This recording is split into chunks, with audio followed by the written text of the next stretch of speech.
सामान्य पावडर नाही, फक्त नायसिल. क्लिनिकली सिद्ध झालं आहे की नायसिल मध्ये कडुलिंबाची सुपर पॉवर आहे, जी घामुळ्या तयार करणाऱ्या किटाणूंना त्वरित मारते आणि देते सुगंधित शीतल आराम. आता मिळवा 150 ग्रॅम नायसिल पॅक वर 70 रुपयांचा नायसिल पॅक फ्री. बंगालचा विजय हा केवळ एका राज्याचा विजय नाहीये. बंगालचा विजय हा भारतामध्ये होणारी घुसपैठ, भारतामध्ये होणाऱ्या आतंकवादी कारवाया, भारतावर होणारा हल्ला, या सगळ्या गोष्टीपासून भारताला वाचवणारा हा विजय आहे.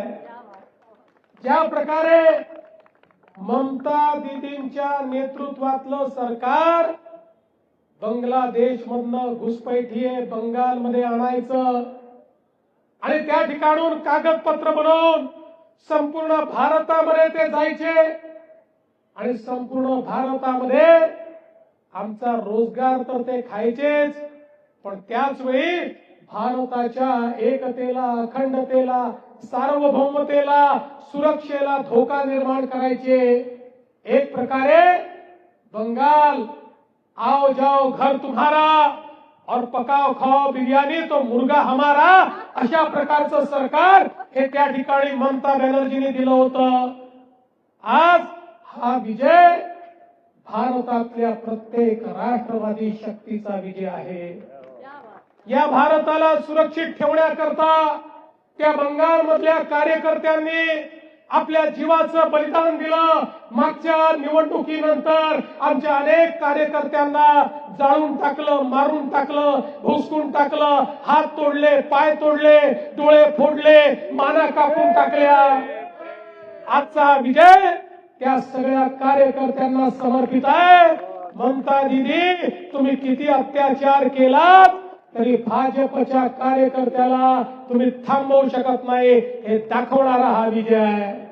आणि म्हणून आजचा विजय हा देशाच्या दृष्टीने देखील महत्वाचा आहे. जसा आसामचा विजय हा तर अपेक्षित होताच, पण आसामचा विजय याकरताच महत्वाचा आहे की जेव्हापासनं आसाम मध्ये भाजपचं सरकार आलं, आसाम मधलं इन्फिल्ट्रेशन पूर्णपणे थांबलं, आसाम मधली आतंकवादी गतिविधी थांबली. आता आसाम देशाचं ग्रोथ इंजिन म्हणून काम करताय. तसंच पुढच्या काळात बंगाल देखील भारताच्या वाटचालीतला एक मोठा पार्टनर म्हणून या ठिकाणी काम करताना दिसेल. आसामचे मुख्यमंत्री हेमंत बिस्व शर्मा यांनाही मी मनापासून शुभेच्छा देतो, त्यांचंही अभिनंदन करतो. अभूतपूर्व विजय, अभूतपूर्व. याचं कारण गेले 2 विजय 60 जागा आपल्याला मिळाल्या होत्या. 2-4 लोक इकडून तिकडून घ्यायची गरज पडली होती, पण आता कोणाची गरज नाही. म्हणजे आपले मित्र आहेत ते ठरतील सोबत, पण एकट्या भाजपला 2/3 मेजॉरिटी मध्ये आसाम मध्ये देखील जनतेने पोहोचवलं आहे. हा मोदीजींचा करिश्मा आज आपल्याला या ठिकाणी पाहायला मिळालेला आहे.